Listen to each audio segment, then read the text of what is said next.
প্ৰিয়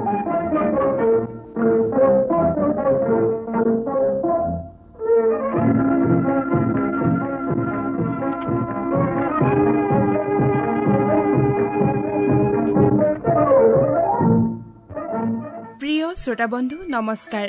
সন্ধিয়াৰ এই নিৰ্দিষ্ট সময়খিনি আপোনালোকৰ প্ৰিয় অনুষ্ঠান যুৱবাণী সজাই আকাশবাণীৰ মাইক্ৰফোনৰ সন্মুখত উপস্থিত আছো মই পূৰবী বৰা।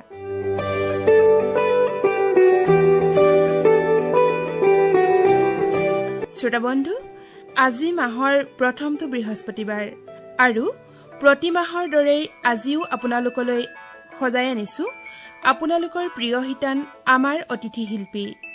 আজি আমাৰ ষ্টুডিঅ'ৰ মজিয়াত অতিথি হিচাপে উপস্থিত আছে উদীয়মান অভিনেতা তথা আবৃত্তিৰ ক্ষেত্ৰখনতো নিজৰ পৰিচয় দাঙি ধৰা গোলাঘাটৰ পংকজ মহন্ত।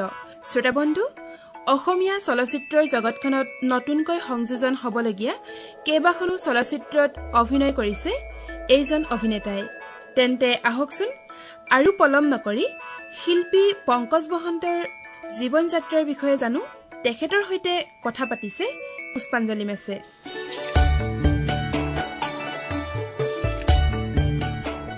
শ্ৰোতা বন্ধু নমস্কাৰ। আপোনালোকে ইতিমধ্যে গম পাইছেই আমাৰ অতিথি শিল্পী শিতানত আজি আমাৰ ষ্টুডিঅ'ৰ মজিয়াত উপস্থিত আছে উদীয়মান অভিনেতা তথা আবৃত্তিকাৰ হিচাপেও নিজৰ পৰিচয় দাঙি ধৰিবলৈ সক্ষম হোৱা পংকজ মহন্ত। পংকজ, তোমাক আমাৰ অনুষ্ঠানলৈ স্বাগতম জনাইছো। ধন্যবাদ। আজি তোমাক ষ্টুডিঅ'ৰ মজিয়াত লগ পাই সঁচাই ভাল লাগিছে। কোৱাচোন, কেনেদৰে তোমাৰ অভিনয় যাত্ৰা আৰম্ভ কৰিলা? অভিনয় যাত্ৰা মোৰ আৰম্ভ হৈছিলে গোলাঘাটৰ দেৱৰাজ ৰয় মহাবিদ্যালয়, য'ত মই অধ্যয়ন কৰিছিলো। তাত এবাৰ মই আবৃত্তি কৰিছিলো, সেয়া 2009 চনৰ কথা। আৰু তাতে মোক এজন দাদাই পালে, তেখেত হৈছে সঞ্জীৱ বুঢ়াগোহাঁই। বৰ্তমান তেখেতে জাগিৰোড কলেজত কৰি আছে। তেখেতে ক'লে যে মোৰ লগত নাটক কৰিবা নেকি, আৰু সেয়াই আৰম্ভণি। তেখেতৰ লগত কলেজ উইকত নাটক কৰিলো। তাৰ পাছত আমি ইউথ ফেষ্টিভেল গলো, আৰু সেই যি নাটকৰ আৰম্ভণি হ'ল, সেই যি বীজে পোখা মেলিলে নাটকৰ বীজ, আৰু সেয়া ক্ৰমাৎ গৈ আছে আৰু প্ৰসাৰ হৈ হয়। প্ৰথম তুমি কোনখন নাটক কৰিছিলা, কিবা মনত আছে নেকি? নিশ্চয় আছে। মই প্ৰথম কলেজত কৰিছিলো একাংক নাট প্ৰতিযোগিতাত, সেয়া হৈছে বিয়াতে ৰাতি। তাৰ পাছতে মই এখন পূৰ্ণাংগ নাটক কৰিছিলো শ্ৰদ্ধাৰ হেমন্ত গগৈৰ পৰিচালনাত নিনাদ বুলি, সেইখন গোলাঘাট MSR থিয়েটাৰ ছচাইটিত কৰিছিলো। আৰু গোলাঘাট MSR থিয়েটাৰ ছচাইটি তাৰ পৰৱৰ্তী পৰ্যায়ত বছৰেকত মই এখনকৈ নাটক কৰি আহি আছো। আৰু কাৰ কাৰ পৰিচালনাত তুমি নাটক কৰিছা? মই সুব্ৰত কাকতিৰ নাম ল'ব লাগিব, যুৱ পৰিচালক। তেখেতৰ পৰিচালনাত অসমৰ জনপ্ৰিয় সাহিত্যিক অনুৰাধা শৰ্মা পূজাৰী বাইদেউৰ সোণ হৰিণৰ চেকুৰ যিখন উপন্যাস, সেই উপন্যাসখন সুব্ৰত কাকতিয়ে নাট্যৰূপ দি পেলাই অসমৰ বিভিন্ন ঠাইত আমি পৰিৱেশন কৰিছিলো। আৰু সেই উপন্যাসখন মই যেতিয়া হায়াৰ ছেকেণ্ডেৰী পৰ্যায়ত আছিলো, তেতিয়া মই প্ৰান্তিকৰ পাতত পঢ়িছিলো, আৰু তেতিয়া মোক খুব ভাল লাগিছিল সেই উপন্যাসখন। আৰু তাত সকলোতকৈ ভাল লাগিছিলে শেখৰ চৰিত্ৰটো। আৰু ইমান ইণ্টাৰেষ্টিং কথা, যেতিয়া মোক এই নাটকখনৰ কথা সুব্ৰতে ক'লে আৰু ফাইনেলি মোক সেই শেখৰ চৰিত্ৰটোৰ কাৰণে নিৰ্বাচন কৰিলে, আৰু মোৰ এটা ভাল লগা চৰিত্ৰ মই প্লে কৰিব পালো। অকল গোলাঘাটতে নহয়, ৰবীন্দ্ৰ ভৱন গুৱাহাটীৰ, বোকাখাট, সৰুপথাৰ, আনকি ডিব্ৰুগড়তো আমি পৰিৱেশন কৰিছো। আৰু ডিব্ৰুগড়ত কিন্তু খুব ভাল লাগিল নাটক কৰি পেলাই। সেইবাৰ আমি ডিব্ৰুগড় বিশ্ববিদ্যালয়ত কৰিছিলো, আৰু কমেও 900ৰ ওপৰত মানুহ হৈছিলে সেইদিনাখনি, আৰু বহিবলৈ জেগা নাছিলে, সকলো তলে ওপৰে বহি পেলাই আমাৰ নাটক চাইছিলে। আৰু মই লাইফত নাটক কৰোঁতে ইমান অডিয়েঞ্চ একেলগে পোৱা নাই, সাংঘাতিক ভাল লাগিছিল এবাৰ। আৰু তোমাৰ প্ৰিয় উপন্যাসখনৰ তোমাৰ প্ৰিয় চৰিত্ৰত নিজেই অভিনয় কৰাৰ অনুভৱো নিশ্চয় সুকীয়া, নহয় জানো? খুব ভাল লগা এটা। এই অভিনয়ৰ কাৰণে তুমি কিবা আনুষ্ঠানিক শিক্ষা লৈছিলা নেকি? হয়, মই দেৰগাঁৱৰ শ্ৰীযুত সীমান্ত ফুকন ছাৰ মোৰ গুৰু, তেখেতৰ ওচৰত মই 2 বছৰ নাটকৰ প্ৰশিক্ষণ লৈছো, আৰু তেখেতৰ লগত মই কেইবাখনো নাটক কৰিছো। অসমৰ বাহিৰেও বেলেগ ঠাইলৈ গৈছা নেকি? নিশ্চয়, মই কেৰেলালৈ গৈছিলো সীমান্ত ফুকন ছাৰৰ সৈতে। কেৰেলাৰ পালাকাডত আমাৰ নাটক আছিলে। আমি টিমৱৰ্ক নামৰ নাটকখন কৰিছিলো দেৱব্ৰত মহন্ত ছাৰৰ। নাটকখন যেতিয়া মঞ্চস্থ হৈ আছিলে, তেতিয়া আমি মন কৰিছো যে নাটকৰ মাজে মাজে দৰ্শকৰ হাত চাপৰি বা উৎসাহটো যোনটো পাইছো, আমি যোনটো ফিডবেক পাইছো, সেইটো কিন্তু মানিবলগীয়া। আমি সেই মুহূৰ্তত নাটকখন কৰি আছিলো অসমীয়া ভাষাত, আৰু তাত যিখিনি মানুহ আছিলে তেওঁলোকেতো অসমীয়া অটো নাজানে, গতিকে এটা খুব ভাল লগা এটা পৰিৱেশ হৈ পৰিছিলে। মই ভাবো ভাষা যে অন্তৰায় নহয়, নাটকেই হওক বা ছবিয়েই হওক খুব ধুনীয়াকৈ ওলাই পৰিছিলে সেই মুহূৰ্তত। কিছু দৰ্শকৰ লগত আজি পৰ্যন্ত যোগাযোগ আছে, গতিকে সেইটো এটা খুব মোৰ কাৰণে আশীৰ্বাদ মই ভাবো। তুমি বহুকেইজন বিখ্যাত পৰিচালকৰ তত্বাৱধানত নাটকত অভিনয় কৰিছা। নাটকৰ লগত জড়িত কিবা ভাল লগা বা বেয়া লগা কিবা অভিজ্ঞতা আছে নেকি? নিশ্চয় বহুত আছে। বেয়া লগা ঘটনাটো একোৱেই নাই। প্ৰথম কথা, আচলতে প্ৰত্যেকখন নাটক কৰোঁতে এটা নতুন নতুন অভিজ্ঞতা হয়, আৰু প্ৰতিটো অভিজ্ঞতাই মোক বহুখিনি কথা শিকাই যায়। অভিনয় শিকি আছো এতিয়াও, আৰু এনেকুৱা হয় নাটক এখন কৰোঁতে কেতিয়াবা এনেকুৱা পৰ্যায় পায়গে যে সংলাপটো কৈছো আৰু 5 মুহূৰ্ততে দৰ্শকৰ হাত চাপৰি নাইবা হাঁহি থাকে, গতিকে সেই হাঁহি আৰু হাত চাপৰিৰ কাৰণে অকণমান মই বিৰতিও ল'বলগীয়া হৈছে। এনেকুৱা পৰ্যায় পায়গে কেতিয়াবা। আৰু খুব ভাল লাগে যে নাটকৰ যোগেদি আমাৰ কিছুমান সম্পৰ্ক গঢ় লৈ উঠে বিভিন্ন ঠাইত, আৰু সেয়া হৈছিলে ডিব্ৰুগড়ত। সেইদিনা নাটক শেষ হৈছে, পৰিচালকে যেতিয়া আমাক চিনাকি কৰি দিব লৈছিলে আৰু তেনেকুৱাতে প্ৰেক্ষাগৃহৰ লাইটবোৰ জ্বলি উঠিছে, তেতিয়া পোনতে মোৰ চকু পৰিল যে এজন বগাকৈ ধুনীয়াকৈ টপা মানুহ এজন বহি আছে, একদম মূৰটো চিকচিকাই জিলিকি আছে। তাৰপিছত আমাৰ পৰিচয় পৰ্ব হ'ল আৰু ব্যক্তিগতভাৱে আমি চিনাকি হলো, আৰু পাছৰ পৰ্যায়ত এনেকৈ ক্ৰমাৎ আমাৰ সম্বন্ধটো গ্ৰাহ্য হৈ উঠিলে, আৰু বিভিন্ন সময়ত তেখেতে মোক এই কাম কাজবোৰ কৰি যাবলৈ মোক অনুপ্ৰাণিত কৰি আহিছে। তেখেতে হৈছে শ্ৰদ্ধাৰ ভূপেন গগৈ ছাৰ, যাৰ নেকি কণ্ঠ মই সৰু কালচোৱাত আজিৰ দিনটো অনুষ্ঠান যোগেদি শুনি আহিছিলো, আৰু নাটকৰ যোগেদি এক নাটকীয়ভাৱে মই তেখেতক যে পাই গলো, আৰু সেয়া নিজকে মই ভাগ্যৱান বুলি ভাবো। হয় বাৰু পংকজ, তুমি বিভিন্ন ঠাইত বিভিন্ন ধৰণৰ নাটক কৰি আহিছা। এই নাটকসমূহৰ ভিতৰত তোমাৰ আটাইতকৈ ভাল লগা নাটক কোনখন, আৰু কোনটো চৰিত্ৰ তোমাৰ আটাইতকৈ বেছি ভাল লাগে? ভাল লগা চৰিত্ৰ কেইবাটাও আছে, কিন্তু তাৰে ভিতৰত যিটো মোৰ কাৰণে অলপ কঠিন আছিলে সেই চৰিত্ৰটোৰ কথা কওঁ। সেই চৰিত্ৰটো হৈছে ৰূপকোঁৱৰ জ্যোতিপ্ৰসাদ আগৰৱালাৰ ৰূপালীম নাটকৰ মণিমুগ্ধ চৰিত্ৰটো।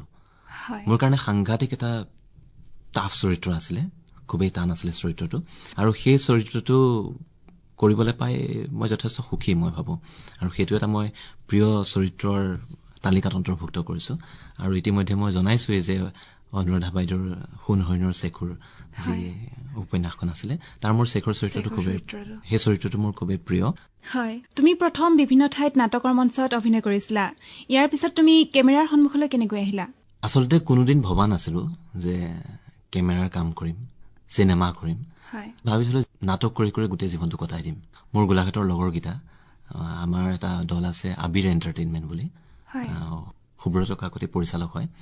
আমাৰ কল্পনা যে আমি এটা ডাঙৰ নাটকৰ টিম এটা তৈয়াৰ কৰিম, আৰু অসমৰ বিভিন্ন ঠাইত বা ভাৰতৰ বিভিন্ন ঠাইত আমি নাটক কৰি যাম। তেনেকে বুলি আমাৰ আৰম্ভণি হৈছিলে, আৰু সেইদিনা আমি নাটক কৰিছিলো ৰবীন্দ্ৰ ভৱনত।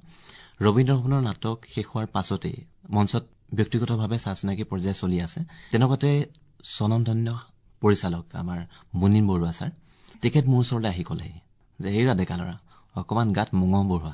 তেতিয়াই মানে ভাবিলো যে ছাৰে কিবা এটা কাৰণতহে কৈছে চাগে মোৰ বোধেৰে, আৰু লগৰকেইটাই ক'লে। ছাৰে মোৰ লগত বহুতখিনি কথা পাতিলে। তাৰ পিছতে আৰু এজন পৰিচালক হিলুল কুমাৰ পাঠক, তেখেতে মোক ক'লে যে পংকজ, তুমি নাটকতকৈ কেমেৰাৰ কাম কৰা, তোমাৰ যিটো অভিনয় সেইটো কেমেৰাৰ কাৰণে বেছি উপযোগী।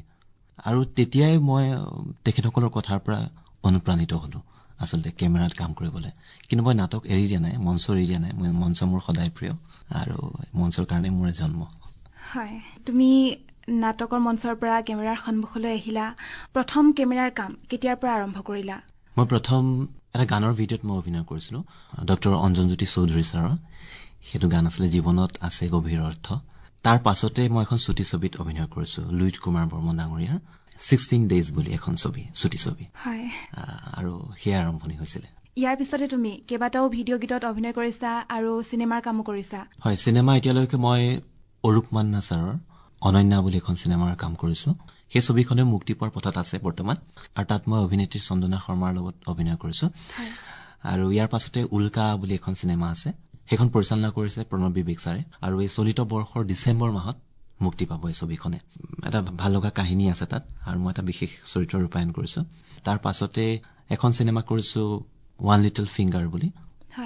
সেই ছবিখন পৰিচালনা কৰিছে আমেৰিকাৰ নিবাসী, কেলিফৰ্ণিয়াত থাকে তেখেত হৈছে ৰূপম শৰ্মা ছাৰ, আৰু তেখেতে এই ছবিখন নিৰ্মাণ কৰিছে এটা বিশেষ থিম লৈ পেলাই সেই থিমটো হৈছে যে আমি বিশেষভাৱে সক্ষম লোকক যিধৰণে আমি হেয় প্ৰতিপন্ন কৰিব বিচাৰো বিভিন্ন ক্ষেত্ৰত তো সেইখিনিহে আমাতকৈ কিছু কিছু ক্ষেত্ৰত সক্ষম সেইটো তাত খুব ধুনীয়াকৈ ফুটি উঠিছে আৰু এটা কথা খুব সুন্দৰকৈ ছাৰে ফুটাই তুলিছে মিউজিক থেৰাপিৰ কথা গতিকে এটা খুব ধুনীয়া থিম হয় মই সেই ছবিখনত এটা সৰু চৰিত্ৰ ৰূপায়ণ কৰিবলৈ সুবিধা পালো গতিকে মই যথেষ্ট নিজকে লাকি বুলি ভাবো মানে তোমাৰ কেইবাখনো বোলছবি এতিয়া মুক্তিৰ পথত আমাৰ শ্ৰোতাসকলেও নিশ্চয় এই কথা জানি খুব সুখী হৈছে আমি সকলোৱে তোমাৰ এই ছবি কেইখনৰ মুক্তিৰ দিনলৈ অপেক্ষা কৰিছো আৰু তোমাক আগতীয়াকৈ শুভেচ্ছা জনাইছো ধন্যবাদ এই তিনিখন বোলছবিৰ উপৰিও তুমি আৰু কিবা বোলছবিৰ কাম হাতত লৈছা নেকি হয় কেইদিনমানৰ আগতে মই এখন নতুন ছবিৰ কাম পাইছো সেই ছবিখনৰ নাম হৈছে তেজপাত পৰিচালনা কৰিব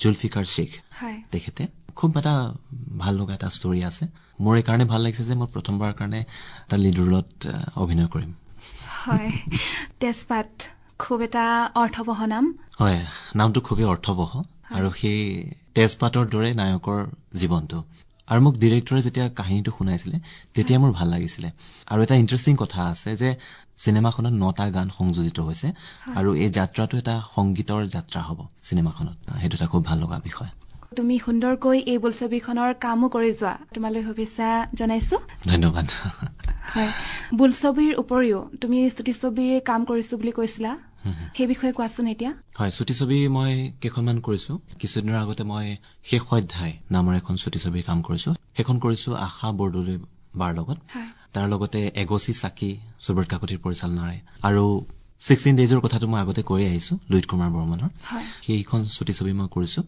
গানৰ কাম কৰি থাকো মাজে মাজে তাৰ লগতে আজি কিছুদিনৰ আগত ৰিলিজ হৈছে এখন চিনেমা তুমি মোক ফাঁকি দিলা তাত এটা সৰু চৰিত্ৰ মই ৰূপায়ণ কৰিছো হয় আৰু তুমি ধাৰাবাহিকত অভিনয় কৰিছা নেকি কেতিয়াবা ধাৰাবাহিকত মই আজি 3 বছৰ আগতে অভিনয় কৰিছো আচলতে মই শিক্ষকতাৰ লগত জড়িত হৈ আছো ইতিমধ্যে মোৰ হাতৰ পৰা কেইবাখনো ধাৰাবাহিক গুচি গৈছে একমাত্ৰ মোৰ এই চাকৰিটোৰ বাবে হয় আচলতে মই সময় দিব নোৱাৰো প্ৰথম কথা মই বন্ধবোৰ চাই পুজিহে শ্বুটিং কৰো বা সেইমতে তেওঁলোকে ডেট ঠিক কৰে তেনেকৈ মই এই কামখিনি কৰি আছো ধৰক মই শনিবাৰে স্কুল কৰিলো শনিবাৰেতো আধা হয় লগালগ ঢাপলি মেলো গুৱাহাটীলৈ শনিবাৰে দেওবাৰে শ্বুটিং কৰি ৰাতি আকৌ মই পুনৰ ৰাতিপুৱা ক্লাছ পোৱাকে মই গুচি আহো তেনেধৰণে কামবোৰ কৰি আছো আৰু এই ক্ষেত্ৰত মোক ঘৰখনে যথেষ্ট ছাপোৰ্ট কৰিছে মা দেউতা ভাইটিহঁতে আৰু তাতকৈ ডাঙৰ কথা মোৰ স্কুলত ছাপোৰ্ট কৰিছে হয় আৰু ষ্টুডেণ্টখিনিয়েতো মোক যথেষ্ট মৰম কৰে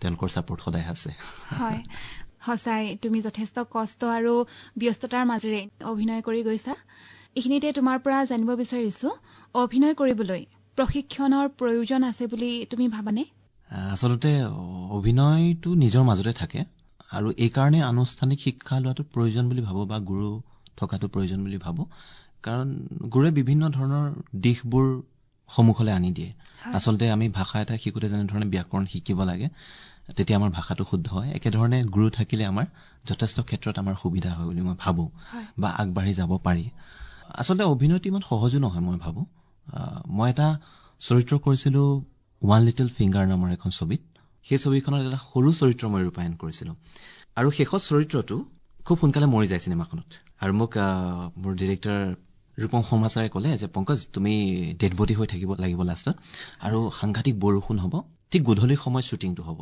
সেইমতে প্ৰিপেৰেশ্যন হ'ল আৰু মই ভাবিলো ডেড বডি হৈ থাকিব লাগে পৰিহে থাকিব লাগে উশাহটো নোলোৱাকৈ লৈ থাকিব লাগে গাত পানী পৰিব নো প্ৰব্লেম যেতিয়া শ্বুটিঙৰ কাৰণে গোটেইখিনি ঠিক ঠাক হ'ল এটা ডাঙৰ ইউনিট অকল অসমৰে নহয় ভাৰতৰ বিভিন্ন জেগাৰ পৰা আহিছে আনকি কেলিফৰ্ণিয়াৰ পৰাও অভিনেত্ৰী আহিছে তামিলা আহিছে কলকাতাৰ অভিনেত্ৰী আছে সাউথৰে অভিনেত্ৰী আছে আৰু খুব ভাগ্যৰ কথা যে মোৰ মাৰ চৰিত্ৰটো ৰূপায়ণ কৰিছিলে শ্ৰদ্ধাৰ জয়াশীল বাইদেৱে আৰু মোৰ ভণ্টিৰ চৰিত্ৰটো ৰূপায়ণ কৰিছে দক্ষিণ ভাৰতৰ এগৰাকী জনপ্ৰিয় অভিনেত্ৰী অভিনয়া ফায়াৰ ব্ৰিগেডৰ 2খন গাড়ী আছে 2খন গাড়ীয়ে ওপৰলৈ পানী ছটিওৱা আৰম্ভ কৰি দিলে মোৰ গোটেই নাকৰ ফুটা বন্ধ কপাহেৰে কাণৰ ফুটা বন্ধ ধৰা এখনত মোক ডেড বডি বনাই থৈ দিছে ছাৰে একশ্যন ক'লে একশ্যন কোৱাৰ খুব বেছি আধা মিনিট মান হৈছে মোৰ বুকুত ধৰি পেলাই বাইদেৱে কান্দি আছিলে আৰু মই উশাহ ল'ব পৰা নাই ঠিক আধা মিনিট হৈ গৈছে এনেকুৱা লাগিছিল যে সেই মুহূৰ্তত মই ক'ৰবালৈ পলাই গুচি যাওঁ নেকি মই উঠি দিলোঁ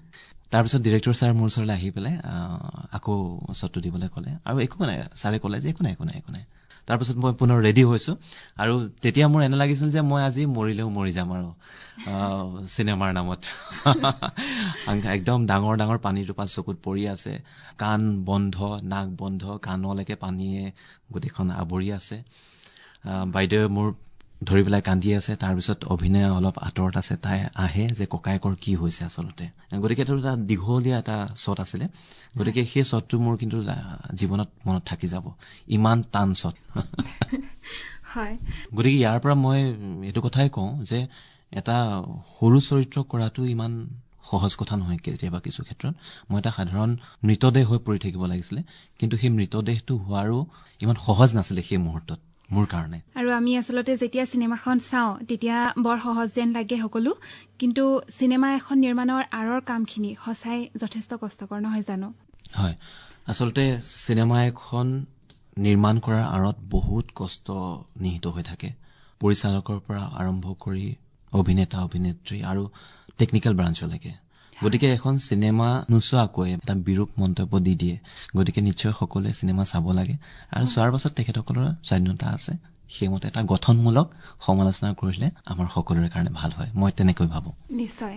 বাৰু পংকজ, তোমাৰ অনুভৱবোৰ আমি আকৌ ভগাই ল'ম, কিন্তু এইখিনিতে তুমি অভিনয় কৰা এটি গীত শুনি লওঁ নে কি কোৱা? নিশ্চয়। আচলতে মই এতিয়ালৈকে কেইবাজনো গায়কৰ ভিডিঅ' গীতত অভিনয় কৰিছো, গতিকে তাৰে মাজত এটা বাচিবলগীয়া হৈছে। গতিকে মই মোৰ বন্ধু আচুৰ্য মোৰ কেইবাটাও গীতত অভিনয় কৰিছো। তাৰ ভিতৰত মই জুনৰ দেশলৈ যাম সেই গীতটি অভিনয় কৰি মোৰ খুবেই ভাল লাগিল। ঠিক আছে, তেনেহ'লে আমি তৰালি এলবামৰ এই গীতটো শুনি লওঁ। নিশ্চয়।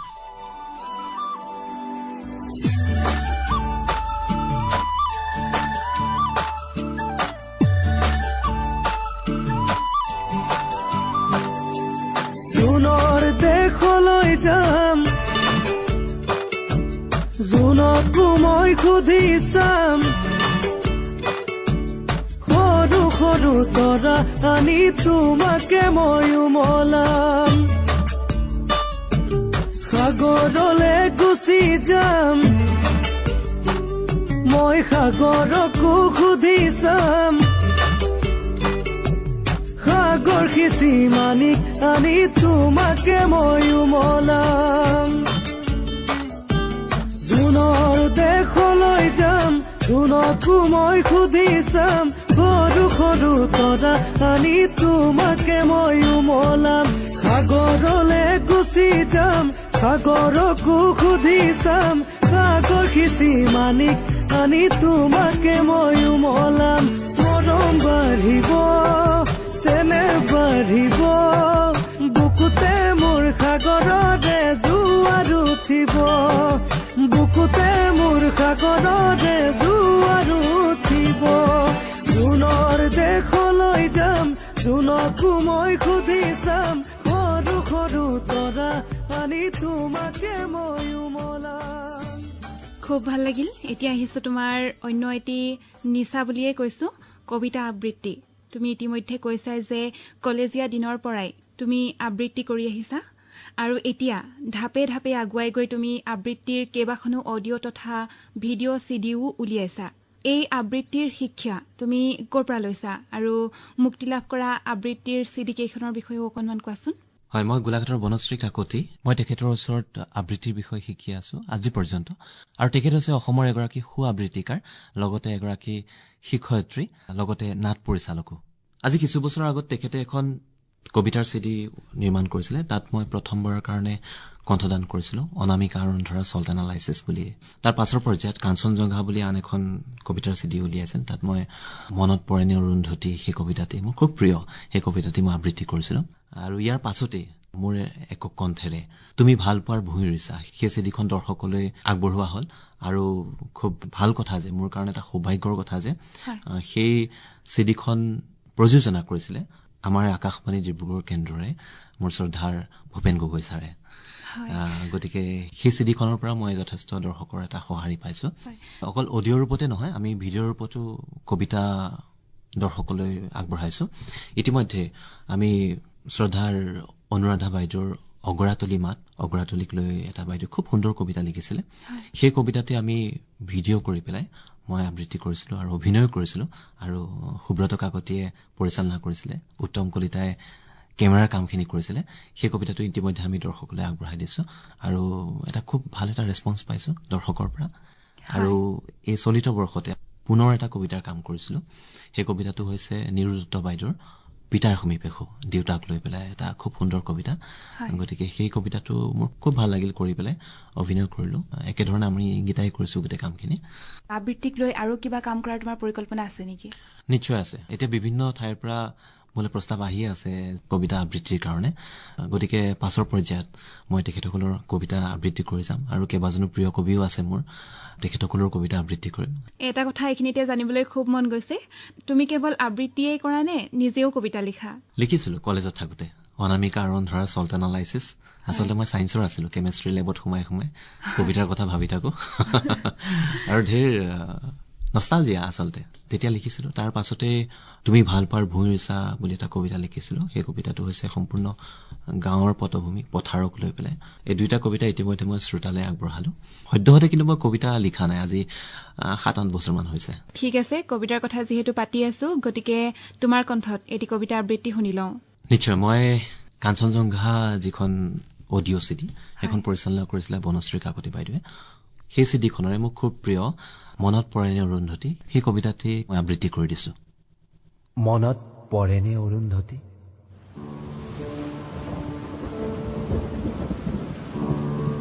বাৰিষা ৰাতি তোমাৰ কবিক মনত পৰেনে অৰুন্ধতী, সেমেকা পোহৰে সোঁৱৰাই দিয়া তোমাৰ খোপাৰ আবেলি আবেলি গোন্ধ মনত পৰেনে অৰুন্ধতী, জোনাকে ডাৱৰে মৰমে বিষাদে নুবুজা কবিতা, আমাৰ মাজত ভগা সপোনৰ হতনো বাধা মনত পৰেনে অৰুন্ধতী, মনত পৰেনে অৰুন্ধতী, দুবৰি বনত মুকুতাৰ মণি, চুলিৰ মেঘত লাহি আঙুলিৰ বহুতো জোন, জোৱাৰৰ বাবে সাগৰ নাছিল, বৰফৰ দৰে চেঁচা পৰশতো সি যে কি শান্তি অৰুন্ধতী, অৰুন্ধতী, বহুতো আকাশ পাৰ হৈ অহা ধুমুহা পক্ষীৰ এটি লহমাৰ নীৰ, বহুতো সপোন পাৰ হৈ অহা কেঁচা টোপনিৰ ভিৰৰ মাজত সেই এটা মাথো জাগৰ ৰাতি মনত পৰেনে অৰুন্ধতী, বাৰিষাৰ ৰাতি মনত পৰেনে অৰুন্ধতী।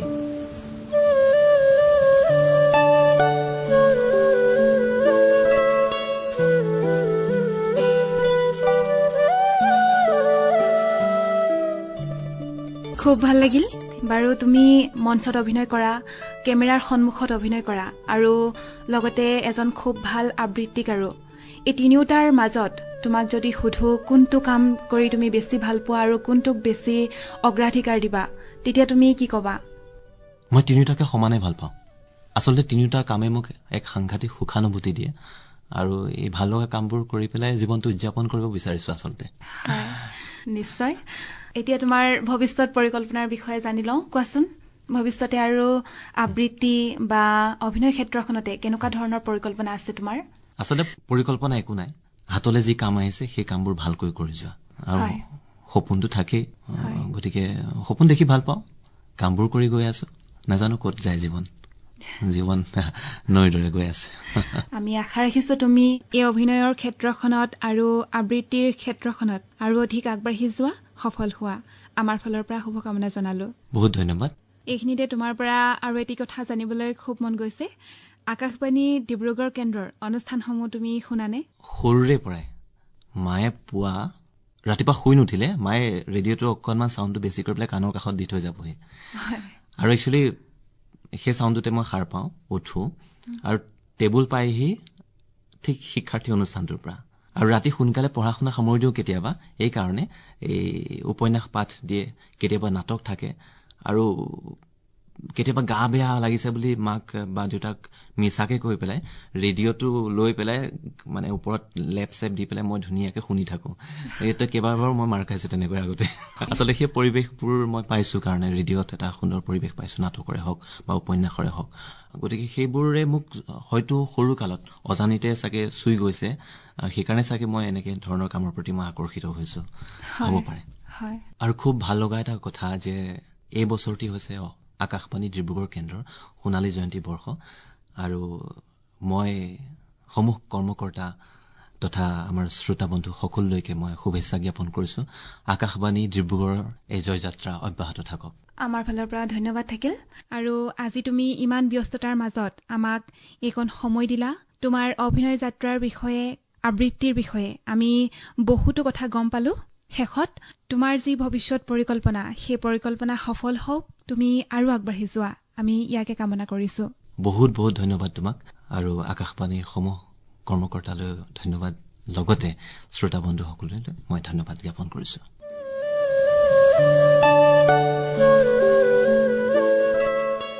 শ্ৰোতা বন্ধু, অভিনেতা তথা আবৃত্তিকাৰ পংকজ মহন্তৰ সৈতে হোৱা সাক্ষাৎকাৰটি শুনিলে। সাক্ষাৎ গ্ৰহণ কৰিলে পুষ্পাঞ্জলি মেছে। শ্ৰোতা বন্ধু, অনুমান কৰিছে সময়ে আমাক আজিৰ অনুষ্ঠান সামৰিবলৈ ইংগিত দিছে। আজিৰ অনুষ্ঠানটি শুনি কেনে পালে তাকে জনাই আমালৈ একলম লিখিব বুলি আশা কৰিলো। আজিৰ অনুষ্ঠানটিৰ প্ৰযোজনা কৰিলে পৰশা কোঁৱৰে। তেন্তে শ্ৰোতা বন্ধু, অনাগত দিনত একে অনুষ্ঠানতে পুনৰ লগ পোৱাৰ প্ৰতিশ্ৰুতিৰে আজিলৈ মই পূৰবীয়ে বিদায় লৈছো। শুভৰাত্ৰি।